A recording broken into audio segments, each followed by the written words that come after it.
Hello, hello. This is VocStories, Audiobooks by Cathi. We are launching into episode 4 of Anne of Green Gables, written by Lucy Maud Montgomery. Anne tells Marilla that she never says her prayers. Once again, Marilla is shocked. Anne goes on to explain that she knows who God is, but ever since Mrs. Thomas told her God made her hair red on purpose, she's been kind of mad at him. Anne also tells Marilla about her former friends, both imaginary.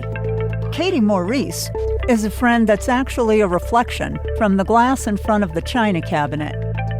Her other friend is an echo named Violetta. Exhausted, Marilla sends Anne to her room to finish learning her prayers.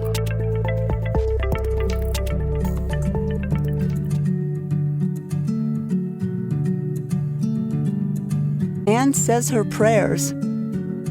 When Marilla took Anne up to bed that night, she said stiffly, "Now, Anne, I noticed last night that you threw your clothes all about the floor when you took them off. That is a very untidy habit, and I can't allow it at all. As soon as you take off any article of clothing, fold it neatly and place it on the chair. I haven't any use at all for little girls who aren't neat." "I was so harrowed up in my mind last night that I didn't think about my clothes at all," said Anne. "I'll fold them nicely tonight. They always made us do that at the asylum. Half the time, though, I'd forget. I'd be in such a hurry to get into bed, nice and quiet, and imagine things." "You'll have to remember a little better if you stay here," admonished Marilla. "There, that looks something like. Say your prayers now and get into bed." "I never say any prayers," announced Anne. Marilla looked horrified astonishment. "Why, Anne, what do you mean? Were you never taught to say your prayers? God always wants little girls to say their prayers. Don't you know who God is, Anne?" "God is a spirit, infinite, eternal, and unchangeable, in his being, wisdom, power, holiness, justice, goodness, and truth," responded Anne promptly and glibly. Marilla looked rather relieved. "So you do know something, then. Thank goodness. You're not quite a heathen. Where'd you learn that?" "Oh, at the asylum Sunday school. They made us learn the whole catechism. I liked it pretty well. There's something splendid about some of the words, infinite, eternal, and unchangeable. Isn't that grand? It has such a roll to it, just like a big organ playing. You couldn't quite call it poetry, I suppose, but it sounds a lot like it, doesn't it?" "We're not talking about poetry, Anne. We're talking about saying your prayers. Don't you know it's a terrible, wicked thing not to say your prayers every night? I'm afraid you are a very bad little girl." "You'd find it easier to be bad than good if you had red hair," said Anne reproachfully. "People who haven't red hair don't know what trouble is. Mrs. Thomas told me that God made my hair red on purpose, and I've never cared about him since. And anyhow, I'd always be too tired at night to bother saying prayers. People who have to look after twins can't be expected to say their prayers. Now, do you honestly think they can?" Marilla decided that Anne's religious training must be begun at once. Plainly, there was no time to be lost. "You must say your prayers while you are under my roof, Anne." "Why, of course, if you want me to," assented Anne cheerfully. "I'd do anything to oblige you, but you'll have to tell me what to say for this once. After I get into bed, I'll imagine out a real nice prayer to say always. I believe that it will be quite interesting, now that I come to think of it." "You must kneel down," said Marilla in embarrassment. Anne knelt at Marilla's knee and looked up gravely. "Why must people kneel down to pray? If I really wanted to pray, I'll tell you what I'd do.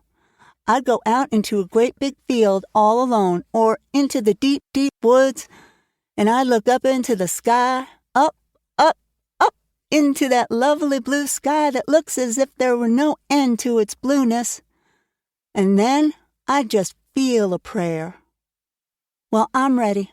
What am I to say?" Marilla felt more embarrassed than ever. She had intended to teach Anne the childish classic, Now I lay me down to sleep. But she had, as I have told you, the glimmerings of a sense of humor, which is simply another name for a sense of fitness of things. And it suddenly occurred to her that that simple little prayer, sacred to white-robed childhood lisping at motherly knees, was entirely unsuited to this freckled witch of a girl who knew and cared nothing about God's love, since she had never had it translated to her through the medium of human love. "You're old enough to pray for yourself, Anne," she said finally. "Just thank God for your blessings and ask Him humbly for the things you want." "Well, I do my best," promised Anne, burying her face in Marilla's lap. "Gracious Heavenly Father," that's the way the ministers say it in church, so I suppose it's all right in private prayer, isn't it? She interjected, lifting her head for a moment. "Gracious Heavenly Father, I thank Thee for the White Way of Delight and the Lake of Shining Waters and Bonnie and the Snow Queen. I'm really extremely grateful for them. And that's all the blessings I can think of just now and to thank Thee for. As for the things I want, they are so numerous that it would take a great deal of time to name them all, so I will only mention the two most important. Please let me stay at Green Gables, and please let me be good-looking when I grow up. I remain, yours respectfully, Aunt Shirley." "There, did I do all right?" she asked eagerly, getting up. "I could have made it much more flowery if I'd had a little more time to think it over." Poor Marilla was only preserved from complete collapse by remembering that it was not irreverence, but simply spiritual ignorance on the part of Anne that was responsible for this extraordinary petition. She tucked the child up in bed, mentally vowing that she should be taught a prayer the very next day, and was leaving the room with the light when Anne called her back. "I've just thought of it now. I should have said Amen in place of yours respectfully, shouldn't I? The way the ministers do? I'd forgotten it, but I felt a prayer should be finished off in some way, so I put in the other. Do you suppose it'll make any difference?" I don't suppose it will," said Marilla. "Go to sleep now like a good child. Good night." "I can only say good night tonight with a clear conscience," said Anne, cuddling luxuriously down among her pillows. Marilla retreated to the kitchen, set the candle firmly on the table, and glared at Matthew. "Matthew Cuthbert, it's about time somebody adopted that child and taught her something. She's next door to a perfect heathen. Will you believe that she never said a prayer in her life until tonight? I'll send her to the manse tomorrow and borrow the Peep of the Day series, that's what I'll do. And she shall go to Sunday school just as soon as I can get some suitable clothes made for her. I foresee that I shall have my hands full. Well, we can't get through this world without our share of trouble. I've had a pretty easy life of it so far, but my time has come at last, and I suppose I'll just have to make the best of it." Anne's bringing up is begun. For reasons best known to herself, Marilla did not tell Anne that she was to stay at Green Gables until the next afternoon. During the forenoon, she kept the child busy with various tasks and watched over her with a keen eye while she did them. By noon, she had concluded that Anne was smart and obedient, willing to work and quick to learn. Her most serious shortcoming seemed to be a tendency to fall into daydreams in the middle of a task and forget all about it until such time as she was sharply recalled to earth by a reprimand or a catastrophe. When Anne had finished washing the dinner dishes, she suddenly confronted Marilla with the air and expression of one desperately determined to learn the worst. Her thin little body trembled from head to foot. Her face flushed and her eyes dilated until they were almost black. She clasped her hands tightly and said in an imploring voice, "Oh, please, Miss Cuthbert, won't you tell me if you're going to send me away or not? I've tried to be patient all the morning, but I really feel that I cannot bear not knowing any longer. It's a dreadful feeling. Please tell me." "You haven't scalded the dishcloth in clean hot water as I told you to do," said Marilla immovably. "Just go and do it before you ask any more questions, Anne." Anne went and attended to the dishcloth. Then she returned to Marilla and fastened imploring eyes on the latter's face. "Well," said Marilla, unable to find any excuse for deferring her explanation longer, "I suppose I might as well tell you. Matthew and I have decided to keep you. That is, if you will try to be a good little girl and show yourself grateful." "Why, child, whatever is the matter?" "I'm crying," said Anne in a tone of bewilderment. "I can't think why. I'm glad as can be. Oh, glad does not seem the right word at all, but I was glad about the white way and the cherry blossoms, but this... Oh, this is something more than glad. I'm so happy. I'll try to be good. It will be uphill work, I expect, for Mrs. Thomas often told me I was desperately wicked. However, I'll do my very best. But can you tell me why I'm crying?" "I suppose it's because you're all excited and worked up," said Marilla disapprovingly. "Sit down on that chair and try to calm yourself. I'm afraid you both cry and laugh far too easily. Yes, you can stay here, and we will try to do right by you. You must go to school, but it's only a fortnight till vacation, so it isn't worthwhile for you to start before it opens again in September." "What am I to call you?" asked Anne. "Shall I always say Miss Cuthbert? Can I call you Aunt Marilla?" "No, you'll just call me plain Marilla. I'm not used to being called Miss Cuthbert, and it would make me nervous." "Sounds awfully disrespectful to just say Marilla," protested Anne. "I guess there'll be nothing disrespectful in it if you're careful to speak respectfully.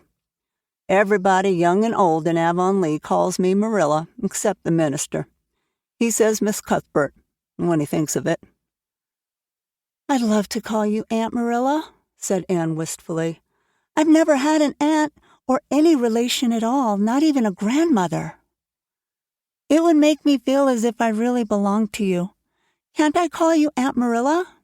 "No, I'm not your aunt, and I don't believe in calling people names that don't belong to them." "But we could imagine you were my aunt." "I couldn't," said Marilla grimly. "Do you ever imagine things different from what they really are?"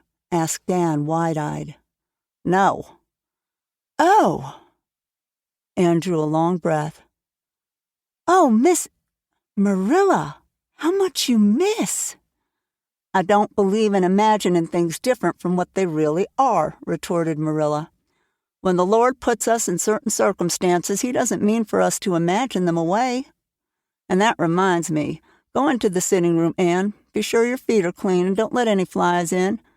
Bring me out the illustrated card that's on the mantelpiece. The Lord's Prayer is on it, and you'll devote your spare time this afternoon to learn it off by heart. There's to be no more of such praying as I heard last night." "I suppose I was very awkward," said Anne apologetically. "But then, you see, I'd never had any practice. You couldn't really expect a person to pray very well the first time she tried, could you? I thought out a splendid prayer after I went to bed, just as I promised you I would. It was nearly as long as the minister's and so poetical. But would you believe it?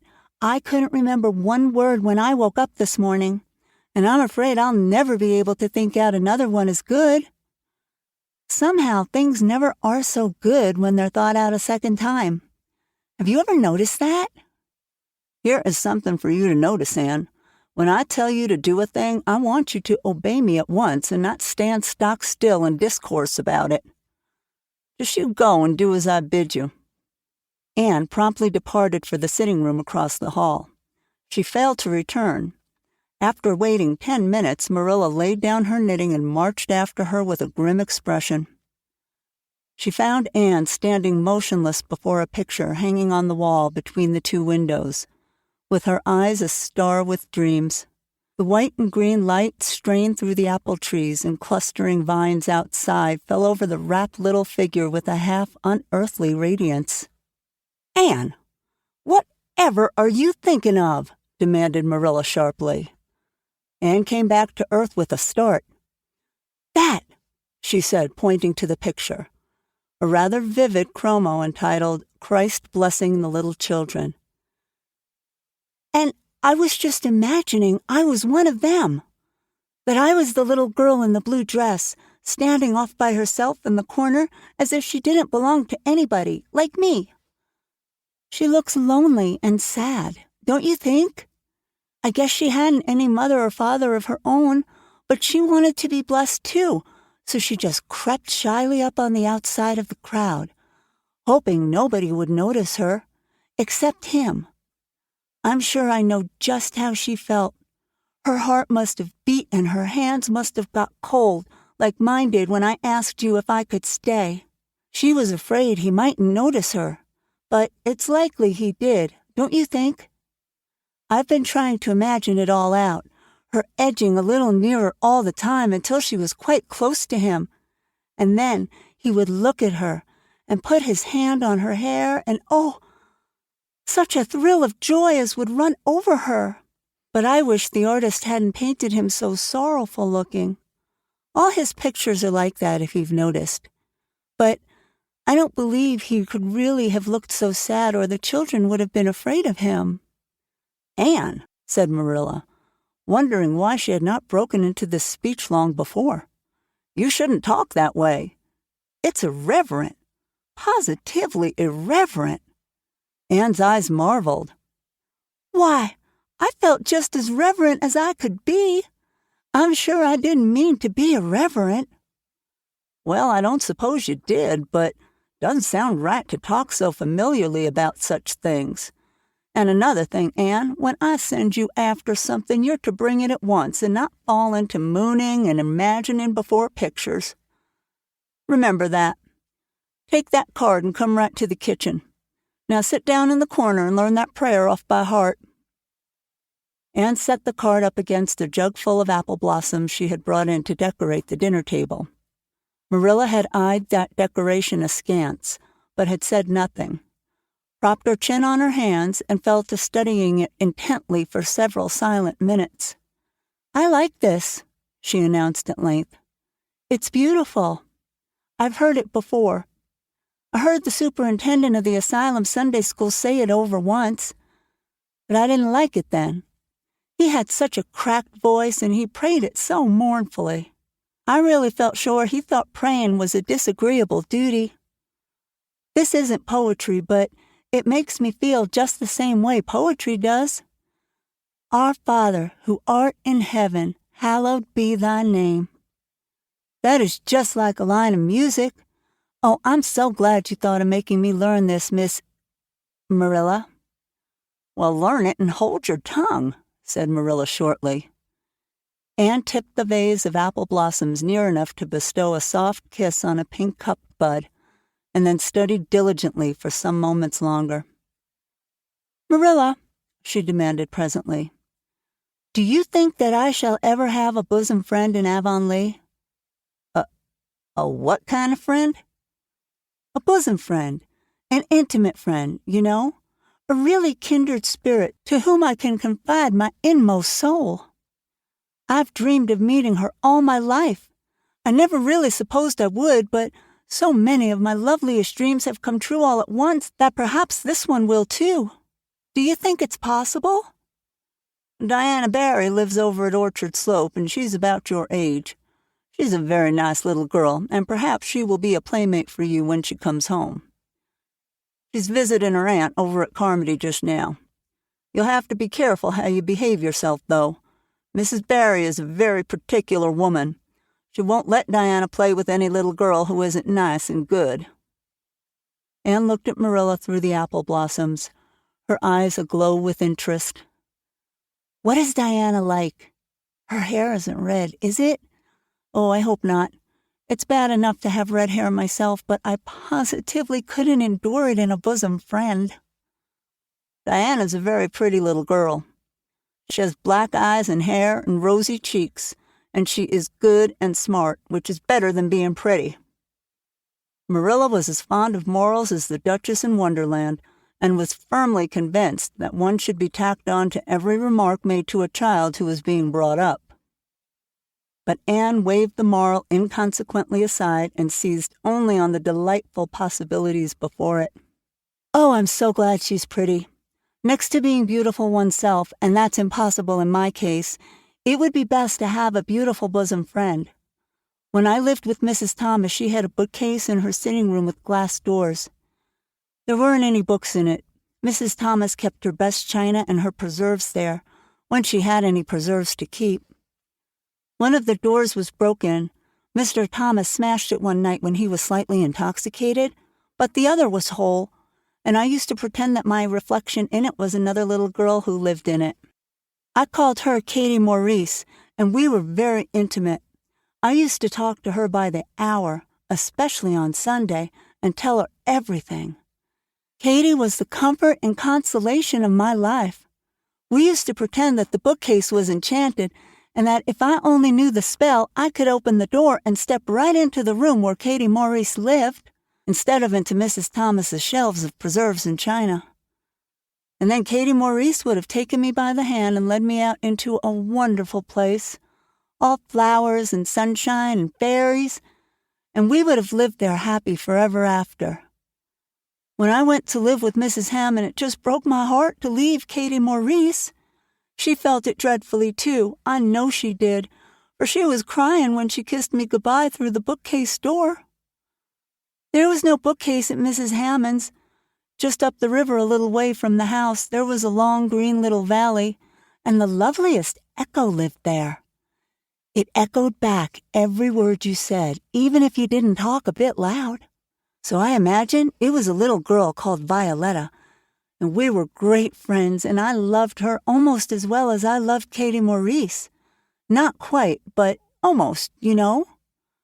The night before I went to the asylum, I said goodbye to Violetta, and oh, her goodbye came back to me in such sad, sad tones. I had become so attached to her that I hadn't the heart to imagine a bosom friend at the asylum, even if there had been any scope for imagination there. "I think it's just as well there wasn't," said Marilla dryly. "I don't approve of such goings-on. You seem to half believe your own imaginations. It'll be well for you to have a real live friend to put such nonsense out of your head. But don't let Mrs. Barry hear you talking about your Cathi Maurices and your Violettas, or she'll think you tell stories." "Oh, I won't. I couldn't talk of them to everybody. Their memories are too sacred for that. But I thought I'd like to have you know about them. Oh, look! Here's a big bumblebee just tumbled out of an apple blossom. Just think what a lovely place to live, in an apple blossom. Fancy going to sleep in it when the wind was rocking it.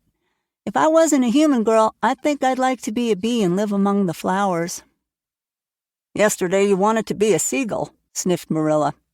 "I think you are very fickle-minded. I told you to learn that prayer and not talk, but it seems impossible for you to stop talking if you've got anybody that will listen to you. So go up to your room and learn it." "Oh, I know it pretty nearly all now, all but just the last line." "Well, never mind, do as I tell you. Go to your room and finish learning it well, and stay there until I call you down to help me get tea." "Can I take the apple blossoms with me for company?" pleaded Anne. "No. You don't want your room all cluttered up with flowers. You should have left them on the tree in the first place." "I did feel that way, too," said Anne. "I kind of felt I shouldn't shorten their lovely lives by picking them. I wouldn't want to be picked if I were an apple blossom. But the temptation was irresistible." "What do you do when you meet with an irresistible temptation?" "Anne, did you hear me tell you to go to your room?" Anne sighed, retreated to the east gable, and sat down in a chair by the window. "There. I know this prayer. I learned that last sentence coming upstairs. Now I'm going to imagine things into this room so that they'll always stay imagined. The floor is covered with a white velvet carpet with pink roses all over it, and there are pink silk curtains at the windows. The walls are hung with gold and silver brocade tapestry. The furniture is mahogany. I never saw any mahogany, but it does sound so luxurious. This is a couch all heaped with gorgeous silken pillows, pink and blue and crimson and gold, and I am reclining gracefully on it. I can see my reflection in that splendid big mirror hanging on the wall. I am tall and regal, clad in a gown of trailing white lace with a pearl cross on my breast and pearls in my hair. My hair is of midnight darkness, and my skin is a clear ivory pallor. My name is the Lady Cordelia Fitzgerald. No, it isn't. I can't make that seem real. She danced up to the little looking-glass and peered into it. Her pointed, freckled face and solemn gray eyes peered back at her. "You're only Anne of Green Gables," she said earnestly, "and I see you, just as you are looking now, whenever I try to imagine I'm the Lady Cordelia. But it's a million times nicer to be Anne of Green Gables than Anne of nowhere in particular, isn't it?" She bent forward, kissed her reflection affectionately, and betook herself to the open window. "Dear Snow Queen, good afternoon. And good afternoon, dear birches down in the hollow. And good afternoon, dear gray house up on the hill. I wonder if Diana is to be my bosom friend. I hope she will, and I shall love her very much, but I must never quite forget Cathi, Maurice, and Violetta. They would feel so hurt if I did, and I'd hate to hurt anybody's feelings, even a little bookcase girl's or a little echo girl's. I must be careful to remember them and send them a kiss every day." Anne blew a couple of airy kisses from her fingertips past the cherry blossoms and then, with her chin in her hands, drifted luxuriously out on a sea of daydreams.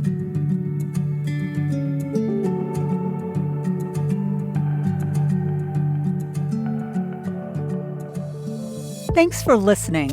Don't forget, on Monday, we have Episode 5 of The Wedding Crasher by Nikki Stern. Bitsy Newsom's fiancé, Mark Talcott, is brought in for questioning. Is it possible he could be the one that committed the murder? He makes it clear that being interrogated by a woman is not something he's comfortable with. If you like my podcast, please leave me a review or subscribe. Thanks again for listening, and we'll see you on Monday.